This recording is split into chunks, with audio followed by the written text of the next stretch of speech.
So what I'm asking you guys today is, does your spending show what you value, what you want? Or does it show you what social media says you should want, or what others think you should want, what religion has told you should want, what society has told you what you should want, what your parents told you should want? Because all of life, someone is telling us what we should value. We have commercials coming at us 24/7, right? I'm on here, right? There are people all day long telling you, here are things that should be important to you. How often do we sit down to assess if it's actually important to you? For example, there are people who will tell you, get a college education. You should value a 4-year degree. Okay. I think a 4-year degree is helpful.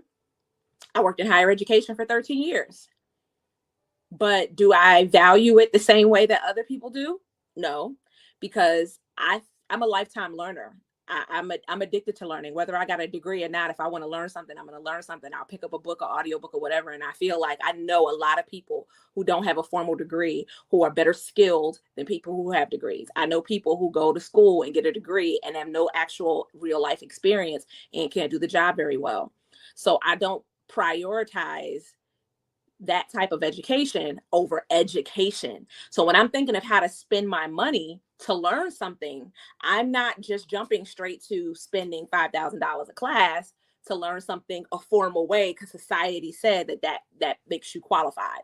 I'm looking for the most effective way for me to learn it. I'm looking for where the information is going to give me practical hands-on skills. I'm looking for the place that teaches me based on my learning style. I'm neurodivergent, so I know I need to learn a very specific way.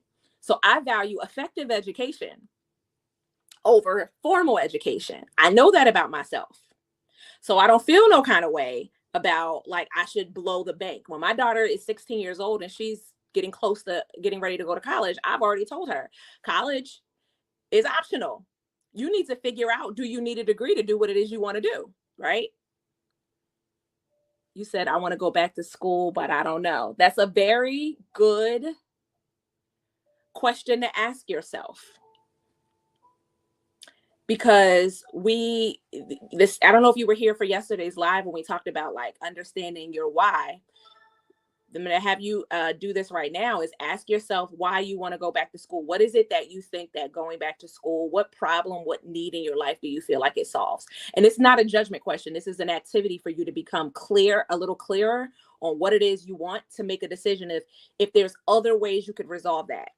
Are there less expensive ways for you to resolve that? So as you're thinking like, I want to go back to school, is it like, I want to go back to school because I want to pause my student loans? Or I want to go back to school because I want to learn a new skill? I want to go back to school because I need to make more money? When you have that initial answer, then I want you to go a little deeper on that why. Because if you say, I want to go back to school because I want to make more money, then I want you to ask yourself, and why is that important? Why specifically? Obviously, most people are going to be like, who doesn't want to make more money? That's true. But for you, why do you want to make more money? What void in your life is needing fixing? I want to learn more. I want more money, more opportunities. Okay, so let's lean into more opportunities. So if you say, I want more opportunities, I'm going to ask you this question, Sierra, and just go along with me. Why do you want more opportunities? What is it that opportunities are going to do for you?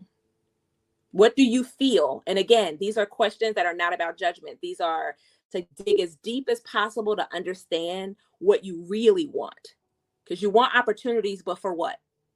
So I can use that money to eventually do my dream job in the music field. Okay, we're getting closer now. So what you really want is, I want to make more money, right? I want to make more money. And you have decided that college will be the way you make more money. But is it the only way you will make more money? No, of course not. But now that you've gone down deep and you've gotten to the core of, I want to make more money so that I can eventually do my dream job, now you can start to put out other ways you can do that. So, okay, going to college and getting a degree in something and then a better job. So I'm imagining you're imagining some specific profession. that requires a degree, right? That's one option. But I want to challenge you to write down 10 other ways that you can make more money. And I want at least half of them to not require a degree to do it.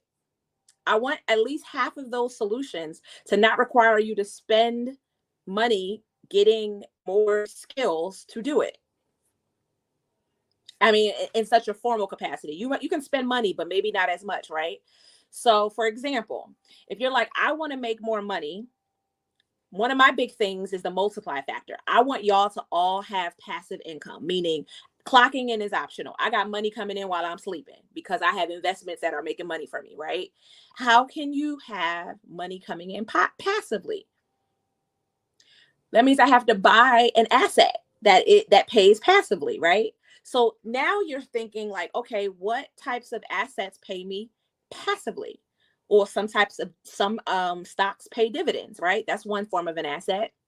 You could buy a car, put it on Toro. Now, that's kind of like semi-passive because you do have to meet up with the person and, exchange the car and clean it or whatever. But for the most part, your car is out being rented and then you're making money and you're not having to do anything, right?